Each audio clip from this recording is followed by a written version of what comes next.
Tu peux t'offrir un café, un rouge à lèvres ou un dîner.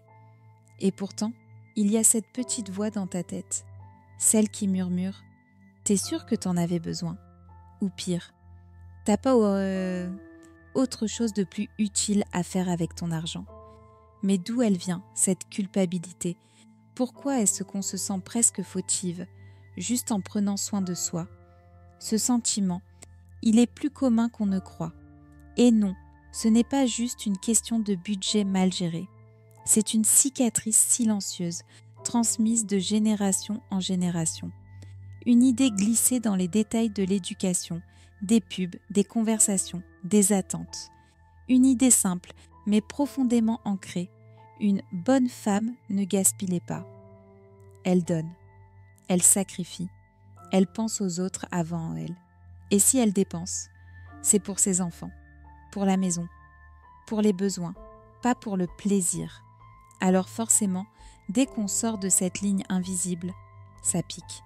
Même si personne ne dit rien, même si personne ne regarde, on se juge nous-mêmes. On se demande si on est irresponsable, égoïste, matérialiste. Comme si s'acheter un parfum était une trahison envers notre rôle de femme raisonnable. Mais d'où elle vient, cette idée ? Qui a décidé que le plaisir féminin devait être conditionné à l'utilité ? Quand est-ce qu'on a appris que l'amour de soi devait toujours passer en dernier ?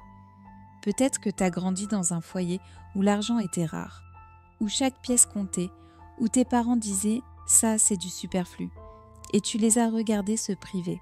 Alors, forcément, aujourd'hui, même si ton compte te le permet, ton mental bloque.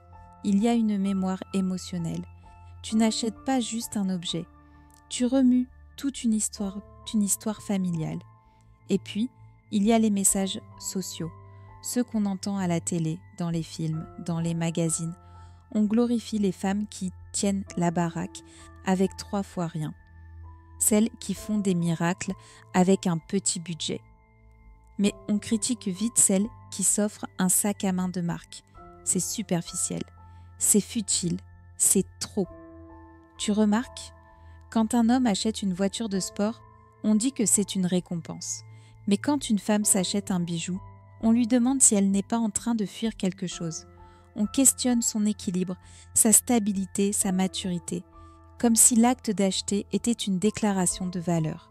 Et ça l'est, mais pas celle qu'on croit. Parce qu'au fond, le vrai problème, ce n'est pas la dépense, c'est ce qu'elle représente. Un acte d'autonomie, un choix assumé, un « je mérite ». Et ça, c'est encore un peu tabou. On ne nous apprend pas à dire « je mérite ». On nous apprend à dire « c'est trop cher pour moi ». Je ne veux pas déranger. Je me débrouillerai, même quand on en a envie, même quand on en a besoin. Et puis, il y a cette pression invisible d'être une bonne gestionnaire, de savoir tout faire, économiser, investir, planifier.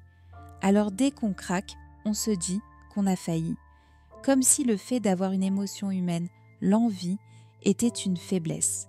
Mais ce n'est pas une faiblesse, c'est une information, une alerte. Un petit signal qui dit « j'ai envie de respirer, de vivre, de ressentir un peu de légèreté ». Culpabiliser, c'est humain, mais rester coincé dedans, c'est épuisant. Et surtout, ça nous empêche de profiter de ce qu'on a gagné.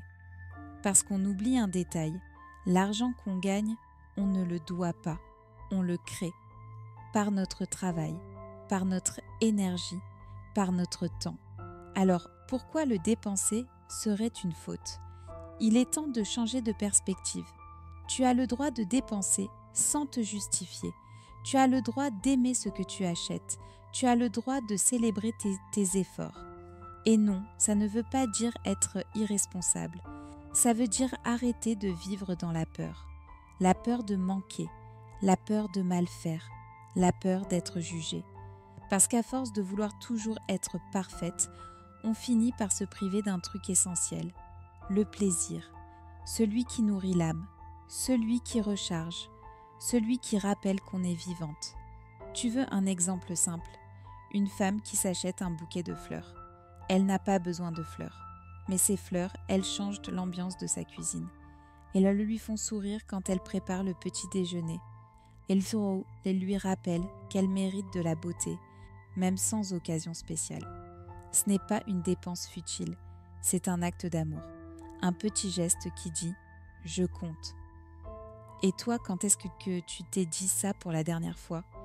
Pas en silence, pas en pensée, mais vraiment en t'offrant quelque chose juste pour toi. Pas pour plaire, pas pour justifier, juste pour célébrer.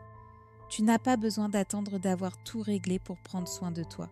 Tu n'as pas besoin d'être épuisé pour mériter du réconfort. Tu n'as pas besoin de te punir à chaque passage en caisse.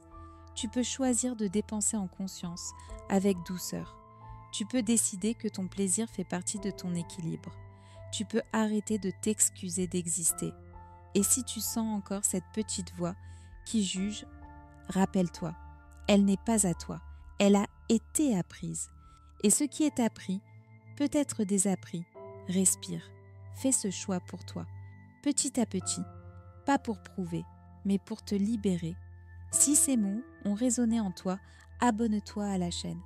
Ici, on avance ensemble, sans honte et sans masque. Et surtout, sans culpabilité.